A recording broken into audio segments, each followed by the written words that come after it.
Now, you might recognise our next guest. 15-year-old Lewis Bailey appeared on our show last year after being told that he couldn't perform in drag for his school's talent show. Well, since then, Lewis's life has been somewhat of a rollercoaster in a good way, and he joins us now alongside his sister Mariah to tell us what he's been up to. And welcome to both of you. Hi. It's really Hi. nice to meet you because we missed you last you. time. So obviously, this story was brought to our attention because this was the school talent show just before you broke up for the summer, and you wanted to perform in drag, which initially didn't appear to be a problem. Nobody said anything until the day before the actual talent show. How long had you been practising for?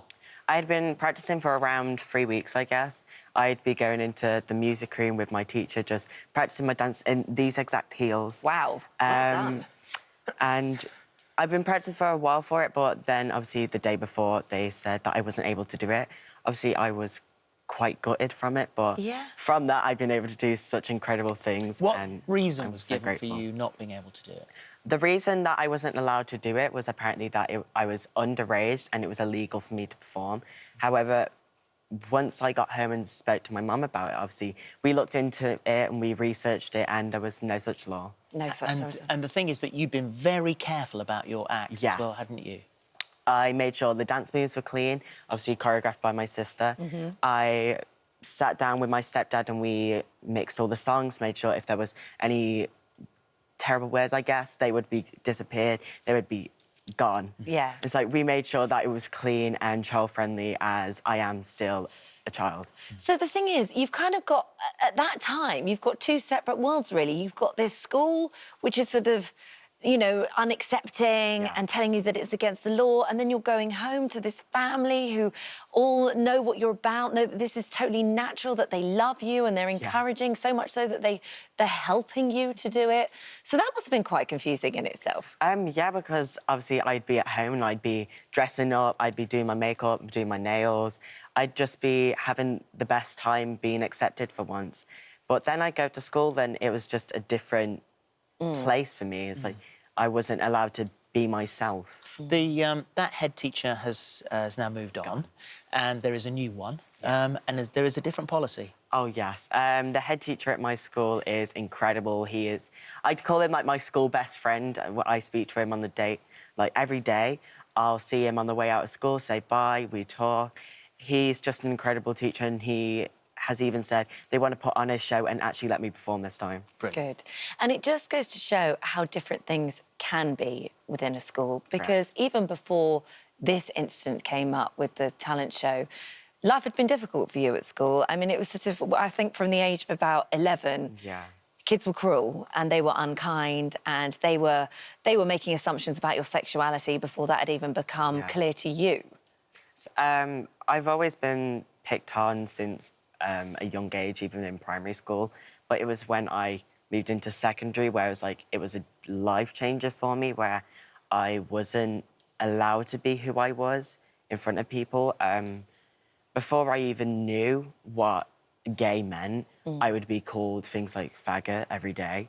So processing into that, it was just so difficult to handle at school, but from there, I've been able to grow from that and I've been able to accept myself for who I am. How hard was that for you, through those difficult times as a sister? It was very, very hard, because being a big sister, all you want to do is protect him in a little bubble, and to see people picking on him and not knowing who he is yet as himself. Whereas we all knew he was different. There was something we knew already, we were just waiting for him to see it himself. But seeing the people picking on him, I've had to step in and be like, that's enough, because he's had people follow him home before. Really? And I've had to step in and be like, that's enough now. Like, I'm not going to say any nasty things to you, but leave him alone, because it's not right to bully kids. It's not fair on each other. You're trying to be bigger than him, and it's not. We've launched our... That's why we've got our Be Kind key rings. We made 100,000 of them, and 76,000 key rings have been handed out across the country in Smiggle stores. So put that on your school bag and carry it around with pride. Here you go. You take that one. And you take that one. Thank you. There you are. You have those. Gifts from us. And it's a life, really. I mean, from being on here and talking about this, I mean, you're lucky that you've obviously always had that inner strength where no matter what's being said to you, that you fight through it and you are who you are. But life has changed. Tell us about some of the life has things changed so that you've been much. doing. Brighton Pride was quite a Brighton moment for you. Pride, over 10,000 people I performed in front of with Martha Arthur. It was such an incredible thing for me being able to perform in front of people that are just like me. I've been able to perform with some of the greatest drag names in history as well, which my life has just changed completely thanks to it, and I'm so grateful for it, actually. Are you you a bit of a fan of Michelle Visage? Yeah. Are you? Michelle is amazing. She is. Well, have a look at this. Hey, Louis, it's Michelle Visage. Mwah, sending you love. I read about your story and I've been thinking about you because I am so very proud of you. It's not easy to do what you've done. You carried on in the face of adversity. You took your drag self and you said, you know what? You're not going to stop me. I am just going to continue being me. And that is what this world is about. I just wanted you to know that I love you. I'm proud of you. You are perfect. You are beautiful. And Shantae, you slay, baby. Mwah! How's wow. that? There you go. Feel good? Okay, are you all right with that tissue? I'm your eye scared you're out. going to poke yourself in the eye. Well, how about that? Good. Well, we Yeah, like to see I that. think so. Absolutely. Incredible. Yeah, Yeah, nicely, overwhelming. nicely moved.